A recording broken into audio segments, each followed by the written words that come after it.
Hi, and welcome to the first in my series on executive functions. So, in just 15 minutes, I'm going to try and give you a quick overview of the executive functions and then focus on the one that I really feel is key: working memory. So, here goes.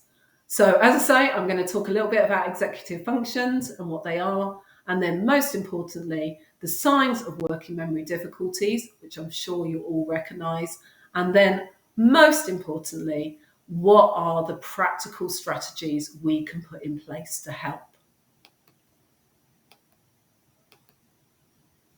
So here are the 8 executive functions as we see them. So within this, you've got impulse control, emotional control, flexible thinking, working memory, self-monitoring, planning and prioritizing, task initiation, and organizational skills. And just as you read that list, you can see that these really are key skills for life. And they naturally develop slowly over childhood. Um, but we think now that they're not fully developed until around the age of 25. An important thing to say about the executive functions is that they are not linked to our kind of overall intelligence. It's not linked to your ability to maybe learn maths or know science facts. You could be very good at some of those academic skills and have very poor executive functions. For some students, they do just seem to develop naturally. As they mature, they become better able to regulate their emotions. They seem more aware of other people and other people's feelings and actions. They're able to plan and organize themselves, and they just seem to naturally develop. But on the flip side, there are actually quite a lot of students where they don't develop naturally, and they really need some explicit training and teaching in this area. And most importantly for this webinar, if you have got some sort of learning difference, and I use the word learning difference rather than learning difficulty, then those skills can often be very underdeveloped. ADHD, for example, can cause a 3 to 5 year delay in executive functions. So you imagine your 12-year-old student, and they could be acting like an 8-year-old in the way that they behave and in the way that they organise themselves. And this is why you often get these comments of like, "Oh, but they seem so capable," but they're equally they're very immature. And that is because of this sort of difficulty. It's also worth bearing in mind that a lot of executive functions are learned through home life, through the way that our parents organise things and do things, and the way that they teach you to do things. But if you have got a learning difference, the majority of these are hereditary, and it may be that at home you aren't getting the models that you need to develop these skills. Your parents might always be late for everything, and therefore you're always late for everything.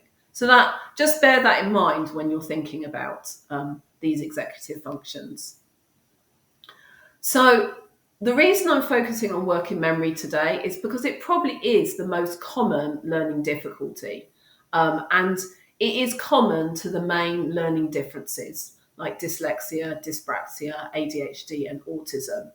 And just looking at the figures that I've put here, you can see that this is actually quite a lot of students. It is a bit complicated because there is a lot of overlap. A lot of people with dyslexia also have ADHD.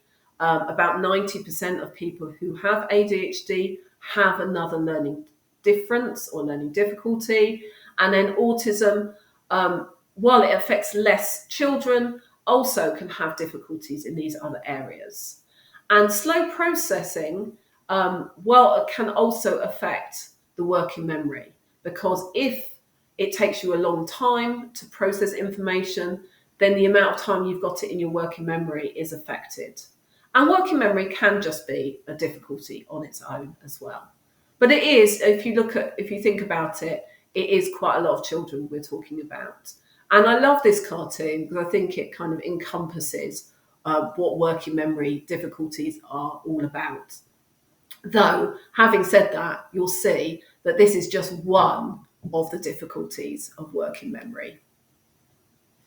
And something that I feel is very important is to realise that working memory is finite.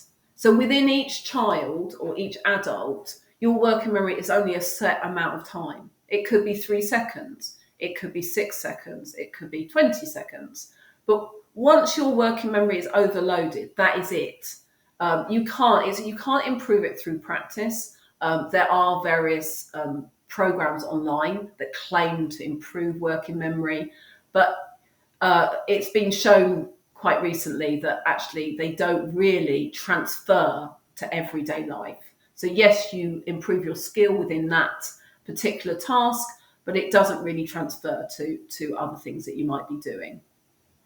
So it's important to remember that if the listening skills are poor because of working memory, then more effort or more practice is not going to improve them. The child is actually not in control of how much they can take in one go. And often I know teachers complain about lack of focus. I hear this quite often. And actually, lack of focus is part of the problem. If you have poor working memory, it makes it hard to focus. You are working so hard, you're not able to keep things in your mind for very long. It makes everything kind of float around your head almost, and it can make things very confusing. And that ends up giving you this kind of distracted, kind of slightly glazed look. And it's important also to realise that your ability to not follow the instruction or not hear the information is not a reflection on the intelligence. If that information was presented in a different way, you would be quite capable of understanding it.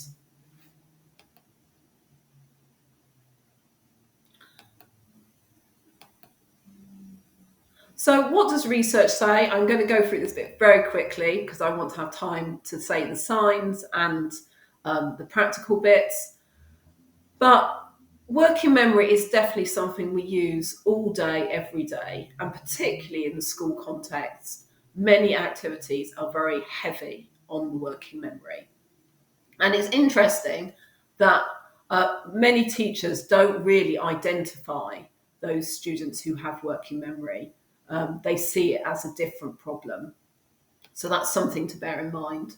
And also that working memory is beginning to be seen as one of the biggest indicators of success in school, rather than your kind of overall IQ, your verbal abilities, your understanding of vocabulary, your ability to notice visual patterns. They can all be very strong, but if you have weak working memory, then you are going to have trouble succeeding and performing at school.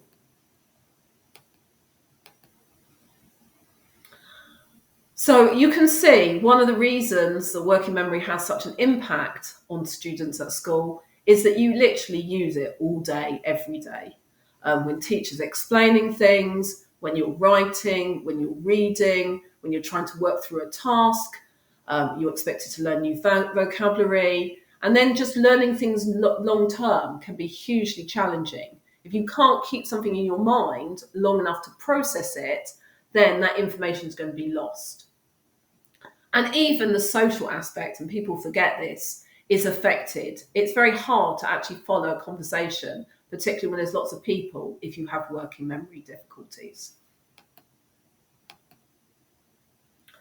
So these are the key signs, and as you read them, I'm sure you will start to think of certain students or even your own children that have these signs. So they find it very hard to follow instructions, they don't remember vocabulary. You might have explained something one day, and the next day it's as if you've never mentioned that word at all. They lose track of what they're doing partway through a task, and so sometimes they don't finish. And as we've already talked about, they seem a little bit distracted. As they get older, the signs are more to do with the kind of organisation of the work, or the lack of comprehension. So reading comprehension can be really affected because they miss so much of the details. Their work might not be punctuated correctly, or it might be quite disorganized. And again, people don't often associate these things with working memory difficulties. Calculations are hard. And then you do have, and this is a classic sign, the good and bad days. So it's really important to recognise that this is actually part of the problem, because fatigue really has a huge effect on working memory. So the important thing is, what can we do about it? So first and foremost, it is to do with people changing their mindset and actually accepting that these students might actually be doing their best, and that they actually really can't control or help the fact that they haven't heard the instruction or they don't know what to do. And remembering that also they might have their own internal conflict about it, where they're frustrated. Why can other people understand it? Why are other people getting on and I don't know what to do? So trying to be positive and proactive are the key things to do. And now I'm going to very quickly go through some things that you can do in your class. So firstly, making it acceptable for instructions to be repeated. This is such a key thing. There's no point getting cross. It's much better to be proactive, and after you've explained something, go to those students you know who are likely to have missed something. Otherwise, they are then just in this negative spiral of work avoidance or copying others, which has no benefit to anyone. Try it and think about what you're planning, think about the task, think about how much working memory is actually involved in the task. You might alter the way you present it when you think about this.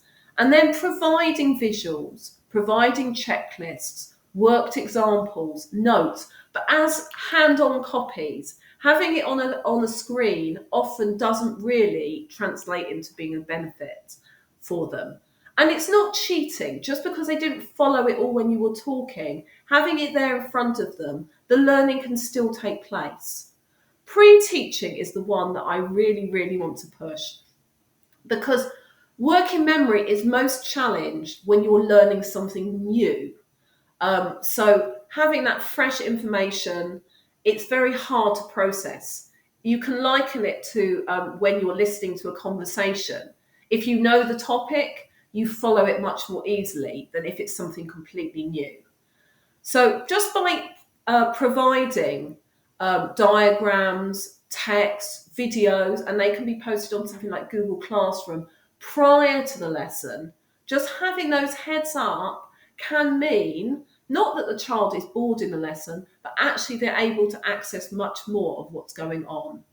Note taking is a fantastic skill to teach, and it can be done, you'll see lots of examples online, it can be done more as symbols and sketching. Because obviously if you're dyslexic, writing more is going to be very hard. So just writing it in your own way, drawing pictures, can be really helpful. And the last very important one, and people forget how powerful this is verbalizing. Just by explaining something in your own voice makes it much more memorable. So if the student has an opportunity to explain to someone else what they've heard, and then maybe that person then fills in perhaps some of the gaps, and then they go home and they explain it, all of those things can really make things much more memorable. So unfortunately, my last slide, because I can see time ticking down. So there are also lots of things you can do, not to improve the working memory, but to improve the memory skills around it and kind of bypass the working memory. So encouraging children to make a visual picture doesn't work for everyone, but worth trying. Turning the information into kind of a rhyme or story, perhaps something quite funny, can actually help. And you can do that even in maths and science. You can turn those key concepts into kind of a story, because that part of the memory is not affected. Word association is also a really, really good one. Trying to think of a word that reminds them of the key vocabulary. And again, verbalizing why does it remind them, can really help.